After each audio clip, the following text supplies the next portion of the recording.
골로새서 2장 3절 4절인데요. 그럼 우리 골로새서 2장 3절과 4절 말씀 함께 읽도록 하겠습니다. 그분 안에는 지혜와 지식의 모든 보화가 감추어져 있느니라. 내가 이것을 말함은 아무도 유혹하는 말로 너희를 속이지 못하게 하려 함이니라. 자, 우리가 방금 읽었던 본문 말씀처럼 오늘 이 골로새서 강의 12번째 강의 말씀의 제목은 그리스도 안에 감추어진 지혜와 지식의 모든 보화입니다. 그리스도 안에 감추어진 지혜와 지식의 모든 보화라고 제가 이렇게 제목을 잡았습니다. 그리고 부제는 세상 학문과 철학보다는 예수 그리스도를 얻는 것이 참된 지혜와 지식입니다. 라고 제가 이제 정했습니다. 자, 우리 3절 다시 읽고 그런 말씀을 좀 보겠습니다. 그분 안에는 지혜와 지식의 모든 보화가 감추어져 있느니라. 여러분, 여기서 말하는 그리스도 안에 있는 지혜와 지식은 대체 무엇을 의미할까요? 그리스도 안에 있는 지혜와 지식. 우리가 지난 시간에 우리 골로새서 1장 15절에서 29절 말씀과 연관시켜 우리가 본다면 모든 것을 창조하시고 인간의 죄 가운데서 구속하신 것과 관련된 지혜와 지식일 것입니다.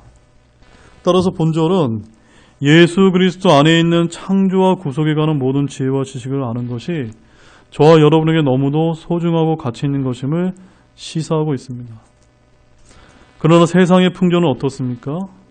세상의 풍조는 그리스도 안에 지혜와 지식의 모든 보화가 감추어져 있다는 이런 말에 결코 동의하지 않습니다. 세상 사람들은 일단 눈앞에서 유용하지 않거나 이득이 되지 않는 지혜나 지식에 대해서는 등한시하는 경향이 있습니다. 그래서 기독교를 제외한 거의 다른 모든 종교는 여기서 말씀하신 것과는 모두가 반대로 이야기합니다. 그래서 세상 학문과 과학과 철학 등을 통해 그곳에서 지혜와 지식을 추구하려 매우 애씁니다. 그럼에도 안타깝게도 오늘날 심지어 신약교회에서조차도 철학을 공부해야 신학을 잘할 수 있다고까지 이렇게 많이들 이제 이야기하고 있습니다. 저도 어려서 잘 몰랐을 때는요, 모 대학의 철학과를 졸업한 후에 유명한 신학대학원에 가서 공부를 해야 좋은 목회자가 되는 길이라고 여겼던 그런 적이 있었습니다. 물론 이것이 무조건 나쁘다고 제가 이야기하는 것은 아니지만 성경에서 말씀하시는 바하고는 조금 거리가 있다는 것을 제가 인식을 할 필요가 있다는 것을 여러분에게 강조를 드립니다. 아무튼 바울은 예수 그리스도를 아는 지식 외의 모든 것을 단지 배설물로 여겨가면서까지 그리스도를 얻으려 했음을 저와 여러분이 꼭 기억하시기 바랍니다. 3장 8절 같이 읽겠습니다. 참으로 확실히 모든 것을 손실로 여김은 그리스도 예수 내 주를 아는 지식이 뛰어나기 때문이라. 내가 그분을 위하여 모든 것의 손실을 입고 그것들을 단지 배설물로 여김은 내가 그리스도를 얻고, 배설물로 여겨가면서까지 그리스도를 얻어야 하겠다라고 바울은 이렇게 얘기했습니다.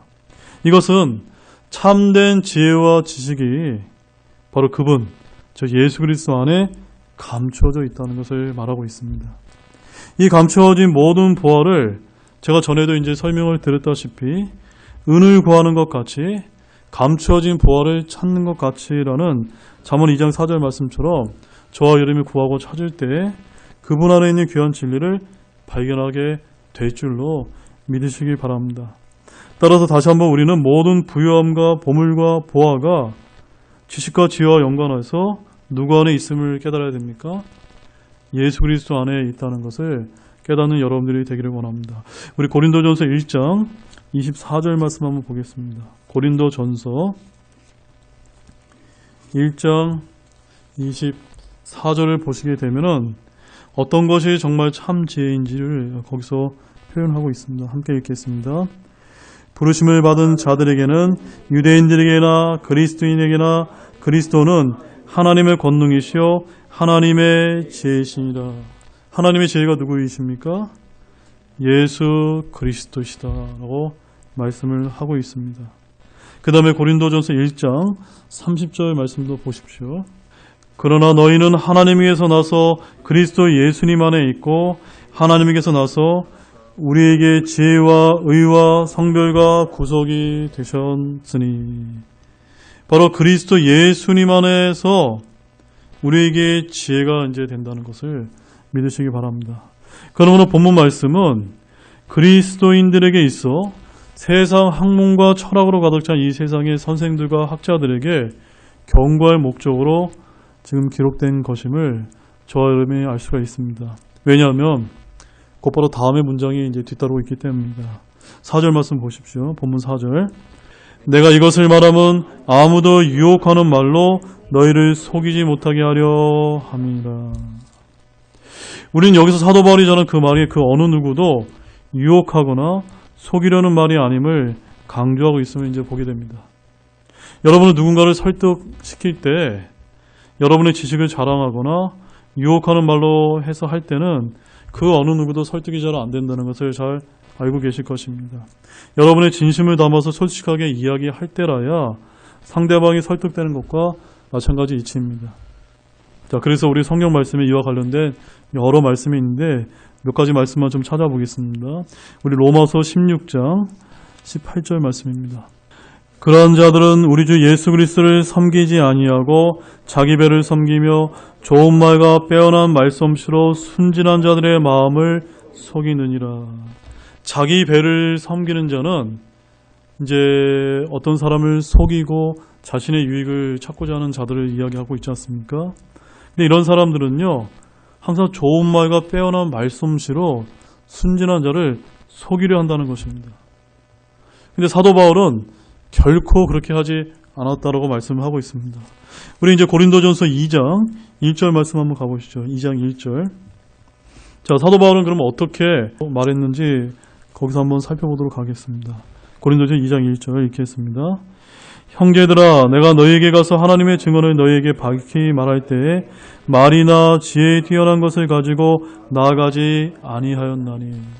저와 여러분들이 누군가에게 찾아가서, 특별히 이제 불신자에게 찾아가서 복음을 전할 때, 또한 성경의 진리를 우리가 알려주려 할 때 좋은 말과 빼어난 말솜씨로 우리가 하는 것이 아닙니다. 말이나 지혜에 뛰어난 것을 가지고 나아가지 않았다고 이야기합니다. 그럼 무엇을 가지고 나아가는 겁니까? 고린도전서 2장 4절 말씀을 보십시오. 또 나의 말과 나의 복음 선포를 사람의 지혜에 유혹하는 말들로 하지 아니하고 성령과 권능을 실증함으로 하였으니. 그러니까 우리가 복음을 전할 때는요, 항상 여러분들이 기도부터 시작하셔야 됩니다. 성령님께서 도와주시기를 바라는 가운데 그분께 맡기고 그분께서 전해야 될 그런 말을 우리 입술을 통해서 전하게 해달라고 여러분들이 도와달라고 이야기를 해야 되는 것입니다. 그 다음에 고린도전서 2장 13절 말씀도 보십시오. 또한 우리가 그것들을 말하되 사람의 지혜가 가르치는 말로 하지 아니하고 성령님께서 가르치는 말로 하나니 곧 영적인 것들은 영적인 것으로 비교하느니라. 이게 무슨 말씀입니까? 이 하나님 말씀은 어떤 말씀입니까? 사람이 말이 아니라 영적인 말이지 않습니까? 그래서 이 영적인 말을 이해하려면 여러분이 사람의 지혜로 하는 것이 아니라 성령님의 은혜에 힘입어서 영적인 그 힘에 의거해서 전해야 하는 것입니다. 즉 성령님께서 가르치는 말로 하게 된다는 것입니다. 여러분을 사용하실 수 있도록 드려야 된다는 것입니다. 그 다음에 우리 마지막으로 디모데전서 6장 20절 말씀 한번 가보시겠습니다. 여기 디모데전서 6장 20절 제목에 보면은 거짓 과학에 대한 경고라고 이렇게 소제목이 되어 있습니다. 함께 읽겠습니다. 오 디모데야, 속되고 헛된 말장난과 또 거짓으로 과학이라 불리는 것에 반론들을 피하며 내게 맡긴 것들을 지키라. 여기서 가장 중요한 말은요, 과학이라고 불리는 것의 반론들을 피하라는 것입니다. 여러분, 솔직히 이 구절 때문에 저는 오늘날 소위 창조과학이라고 불리는 주장들을 매우 경계해야 된다고 믿습니다. 여러분, 창조과학에 대해서 많이 들어보셨습니까? 아마 오늘날 이 교회 다니신 분들은 그 창조과학의 영향을 받은 분들이 굉장히 많습니다. 저는 그 창조과학의 영향이 선한 영향을 많이 끼쳤다고도 저는 그렇게 믿고 있습니다. 하지만 대부분은 선한 의도에서 출발해서 나름대로 끼친 공헌이 많은 것도 사실이지만 과도하게 그 과학의 이론을 집착하게 되면 어쩌면 성경적인 오류를 범할 수 있기 때문에 우리는 그저 과학이라 불리는 반론들을 피하며 라는 말씀처럼 늘 경계할 필요가 있다는 겁니다. 무엇을 통해서 말입니까? 그 창조과학의 주장이 과연 성경 말씀에 합당한 것인지 우리가 올바로 분별해서 잘 따져봐야 된다는 것을 제가 여러분에게 말씀을 드리는 것입니다. 바로 이것이 사람의 지혜, 말솜씨, 유혹하는 말이 아니라 바로 영적인 것, 성령님이 가르치는 그것에 의해서 우리가 해야 된다는 것입니다. 여기서 바울은 철학과 헛된 속임수로 인해 영적인 혼란을 겪고 있을지 모르는 골로새와 라오디게아 성도들을 향한 그의 소망을 밝힌 것입니다. 고대 철학자들은 정확한 논증을 동반하는 고대의 수사학과 반대되는 말들을 사용해서 거짓과 술수를 사용하여 온갖 그럴듯한 이론들을 이제 만들어냈습니다.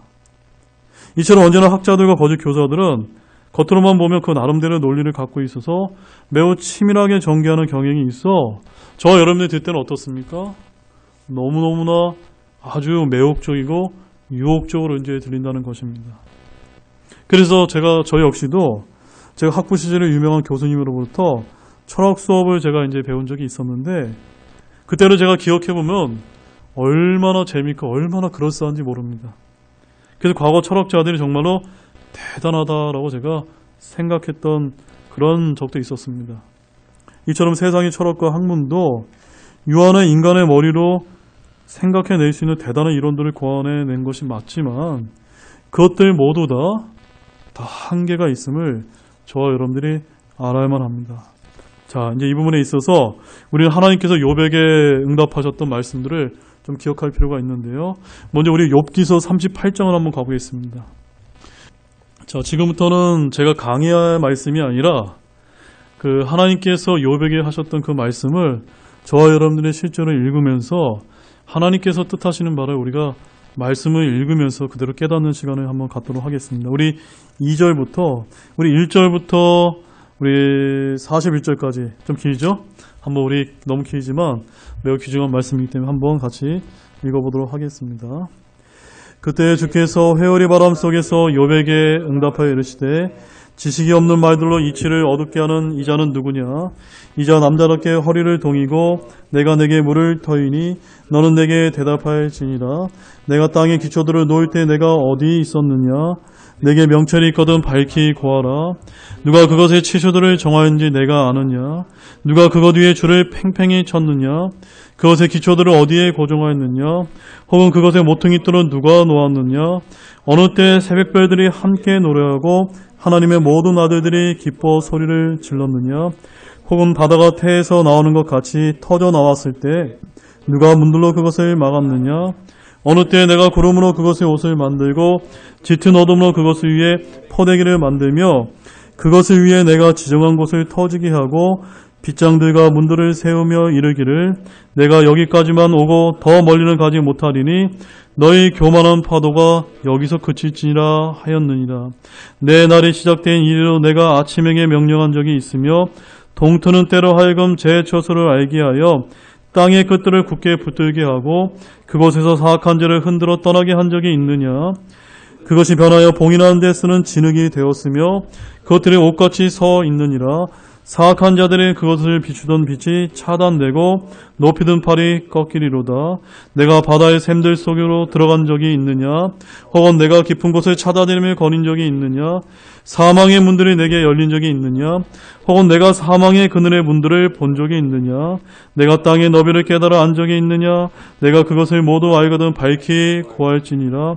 빛이 가는 길이 어디에 있느냐?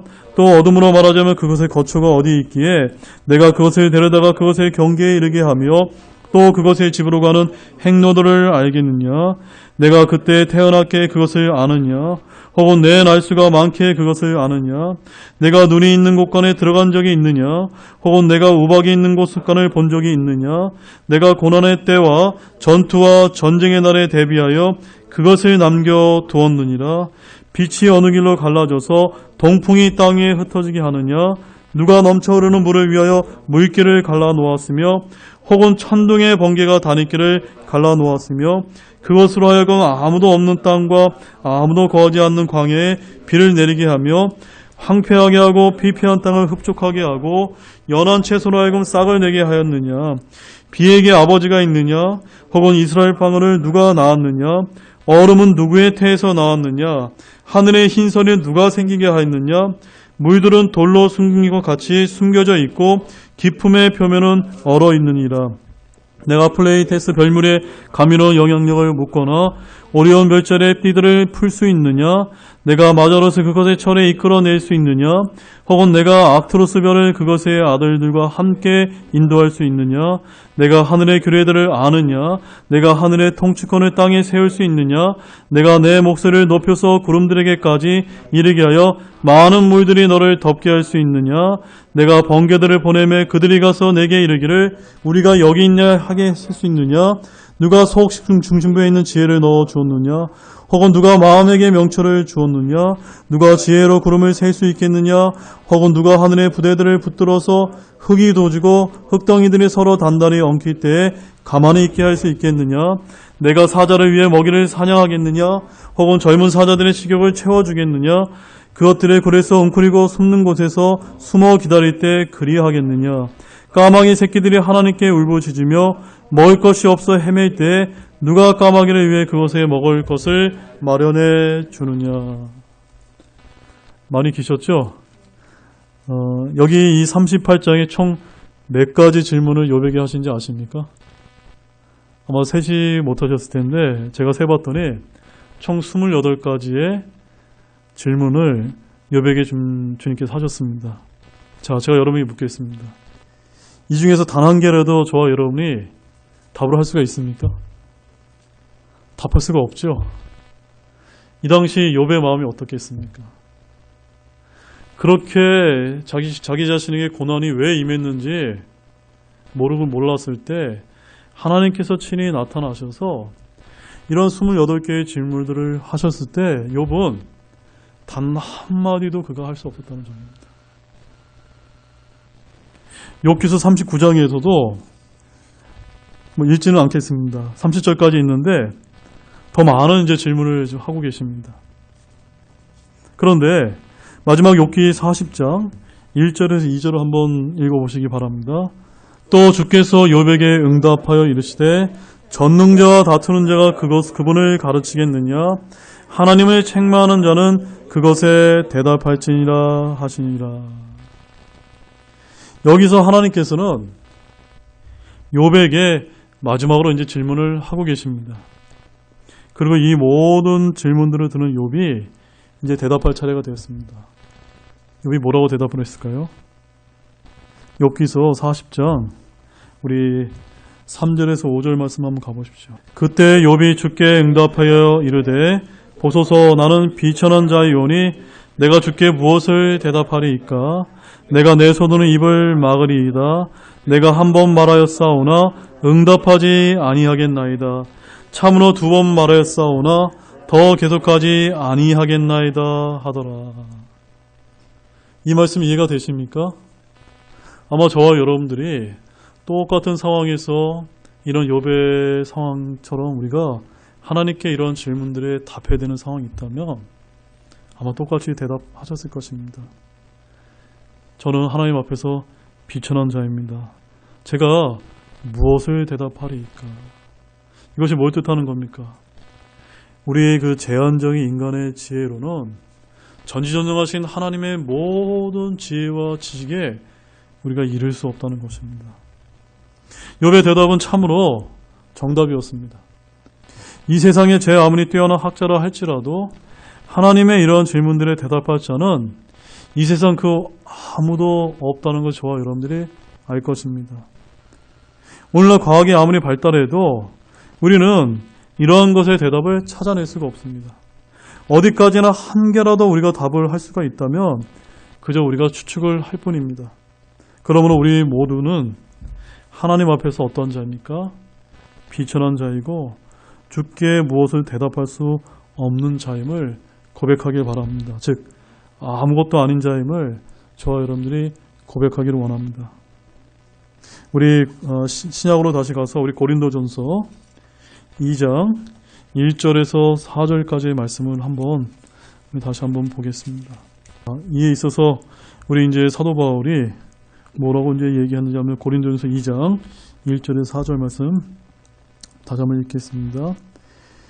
형제들아, 내가 너희에게 가서 하나님의 증언을 너희에게 밝히 말할 때에 말이나 지혜에 뛰어난 것을 가지고 나아가지 아니하였나니 나는 너희 가운데서 예수 그리스도 그 십자가에 못 박이신 그분 외에는 아무것도 알지 아니하기로 결심하였느니라. 내가 약하고 두려워하고 몹시 떨면서 너희와 함께 있었으며 또 나의 말과 나의 복음 선포를 사람의 지혜에 유혹하는 말들로 하지 아니하고 성령과 권능을 실증함으로 하였으니. 아멘이십니까?